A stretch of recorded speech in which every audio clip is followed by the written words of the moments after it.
हाय सर्वांना. तर चला तर आज बनवूया वांग्याचं भरीत. शक्यतो आम्ही वांगे काही आणत नाही, पण मग आणले होते डॉक्टरने, तर म्हटलं बनवू आणि तुमच्याशी रेसिपी शेअर करू. तर हे ना जळगाव वांगे म्हणतं बरं का. हे जळगाव साईडला खूप असतं हे वांगे, आणि आईच्या घरी पण लावलेले होते लग्नाआधी. आणि थोडेसे ना थोडे निब्बरसर होते, कारण की त्याला हे दिसतं बघा, त्याच्यावाल्या बिया वगैरे दिसत आहे. आणि ते मी ना आतून डायरेक्ट 2 भाग करून घेतले आणि कढईमध्ये तेल टाकून किंवा मग त्या वांग्यांना तेल लावून ते मी कढईतच वाफवणार होते. कोणी कोणी डायरेक्ट याच्या चुलीमध्ये त्याच्यामध्ये भाजता.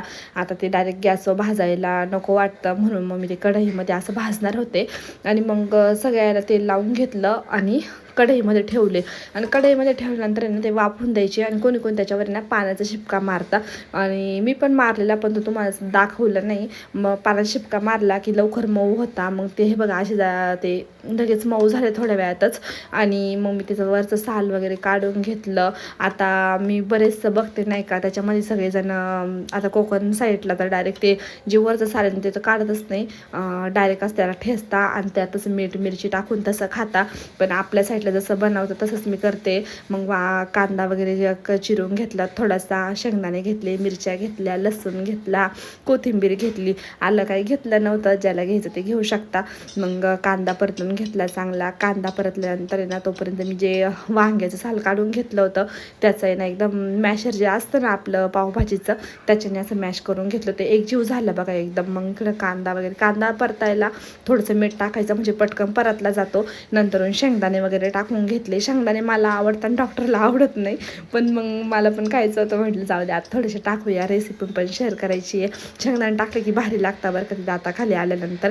मग मी शेंगदाणे वगैरे पण भाजून घेतले, कांदा परतून घेतला. आणि नंतर मग आपलं सगळं टाकून घ्यायचं त्याच्यामध्ये. मग जिरे टाकल्यानंतर त्याच्यामध्ये ना लसूण आणि मिरची याचंवालं जे पेस्ट होती ती टाकली. आणि नंतर मग आपलं हे टाकून घ्यायचं, जे वांग्याचं जे मॅशर केलेलं आहे ना मी भरीत, ते टाकायचं.